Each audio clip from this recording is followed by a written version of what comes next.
अस्सलाम वालेकुम। क्या हाल है आप सब लोगों का। उम्मीद करती हूँ आप सब लोग खैरियत से होंगे, अपना बहुत सारा ख्याल रख रहे होंगे। तो आज हम बनाने लगे हैं बहुत ही लजीज मज़ेदार से मटन पाए। इसके लिए मैंने यहाँ पर लहसुन और अदरक लिया है।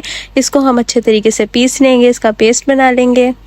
साथ ही मैंने यहाँ पर थोड़े से गरम मसाले लिए हैं। इसके अंदर तेज़ पत्ता है, ज़ीरा है, साबुत धनिया है और इसके अंदर सौंफ भी है, काली मिर्चें हैं, लौंग है और हरी इलायची है और दालचीनी है। और बाकी अगर आपके पास कोई और भी अवेलेबल है मसाले तो आप वो भी ऐड कर सकते हैं। साथ ही मैंने इसके अंदर 4 अदद प्याज लिए हैं। प्याज मैंने इस तरह से कट कर लिए हैं और इस तरह से कट करके हम इनको बिल्कुल बारीक कर लेंगे। और साबुत प्याज भी हमें चाहिए होंगे जो हम इसके अंदर ऐड करेंगे बाद में।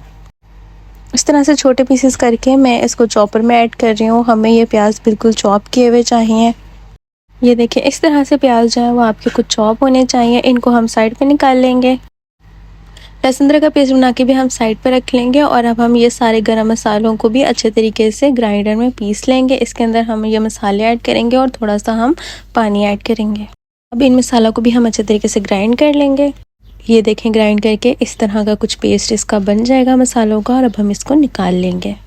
एक बर्तन ले लेंगे जिसके अंदर हमें पाए बनाने हैं। उसके अंदर हम ऑयल ऐड कर देंगे और साथ ही हम इसके अंदर मटन ऐड कर देंगे। बर्तन हम बड़ा लेंगे पाए बनाने के लिए। अब हम इस ऑयल में पाए को अच्छे तरीके से भून लेंगे, मिक्स कर लेंगे कलर चेंज होने तक। साथ ही हम इसके अंदर प्याज ऐड कर देंगे। प्याज हमने बिल्कुल बारीक चॉप की हुई है तो वो बहुत अच्छे तरीके से ब्राउन भी साथ ही हो जाएगी। तो इसको भी हम साथ में ऐड करके अच्छे तरीके से भून लेंगे। प्याज भी ब्राउन हो गई है और पाए का कलर भी चेंज हो गया है। अब हम इसके अंदर लहसुन अदरक का पेस्ट ऐड कर देंगे। इसके साथ भी हम पाए को अच्छे तरीके से भून लेंगे, लहसुन अदरक के पेस्ट को ब्राउन होने तक। पाए को अच्छे तरीके से भूनना है, इससे इसकी जो स्मेल होती है वो बिल्कुल ख़त्म हो जाती है। अब हम इसके अंदर मसाले ऐड कर देंगे। मसाले जो हमने पीसे थे पानी ऐड करके वो वाले मसाले हैं ये ऐड करके भी हम इसको अच्छे तरीके से भून लेंगे। भुनाई बहुत ज़रूरी होती है पाए की। जब हम इसकी अच्छे तरीके से भुनाई कर देते हैं तो फिर ये बहुत लजीज बनते हैं। अब हम इसके अंदर 2 चम्मच जो हैं तकरीबन हल्दी के ऐड कर देंगे। आप क्वांटिटी के हिसाब से ऐड कीजिएगा। 1 चम्मच हम इसके अंदर कुटी लाल मिर्च का ऐड कर देंगे। 1 चम्मच हम इसके अंदर नमक ऐड कर देंगे। नमक हम थोड़ा कम ही रखेंगे, जब ये अच्छे तरीके से पक जाएंगे तो हम बाद में भी ऐड कर देंगे। अब हमने ये सारे मसाले डाल के भी इसको अच्छे तरीके से भून लेना है। बहुत मज़े की जब मसालों के अंदर से खुशबू आने लग जाएगी, मसालों को बिल्कुल जलाना नहीं है, मीडियम आंच पे हमने इसको भूनना है। मसाले तकरीबन अच्छे तरीके से भून चुके हैं, पाए भी बहुत अच्छे तरीके से भून चुके हैं। अब हम इसके अंदर दही ऐड करेंगे। दही यहाँ पर मैंने 1 बड़ा चम्मच लिया है। आप दही फेंट के भी ऐड कर सकते हैं और ऐसे ऐड करके भी इसको अच्छे तरीके से मिक्स कर सकते हैं। दही बहुत अच्छे तरीके से इसके अंदर भून जाता है, मिक्स हो जाता है, इसकी टेंशन मत लीजिएगा। सारे मसाले भून चुके हैं। अब हमने जो साबुत प्याज लिए थे वो इसके अंदर ऐड कर देंगे। 2 तेज़ पत्ते ऐड कर देंगे।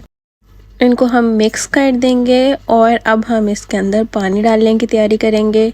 बिल्कुल अच्छे तरीके से ये भून चुका है। अब इसके अंदर पानी डालने की बस ज़रूरत है। पानी इसके अंदर मैंने ऐड कर दिया है। पानी तकरीबन मैं इसके अंदर 2 जग के करीब ऐड करूँगी। आप अपने जितने भी आपने पाए ऐड किए हैं आप उनकी क्वांटिटी के हिसाब से कीजिएगा। यहाँ पर तकरीबन 2 किलो पाए थे तो इसके लिए मैंने 2 जग यहाँ पर पानी ऐड किया है। अब हम आंच बिल्कुल तेज़ कर देंगे और तेज़ आंच पे इसको 1-2 बॉयल आने तक पकाएंगे। यहाँ पर बॉयल आना स्टार्ट हो गया है। तकरीबन 1 से 2 बॉयल जो हैं वो आ चुके हैं। अब हम एक दफ़ा अच्छे तरीके से मिक्स कर देंगे और आंच यहाँ पर हम बिल्कुल कम कर देंगे और कम आंच पर हम इसको ढक्कन दे के लो आंच पे पकाएंगे। की आंच पर मैंने पाए को तकरीबन 1.5 घंटे तक पका लिया था। पाए जो हैं वो हमारे बिल्कुल तैयार हो चुके थे, बहुत ही लजीज। ये मैं एक दफ़ा इनको निकाल चुकी थी, ये बाद में मैंने वीडियो बनाई है। बहुत ही मज़ेदार से बने थे। ये हम दोबारा जब खाने लगे थे, ये तब की वीडियो है।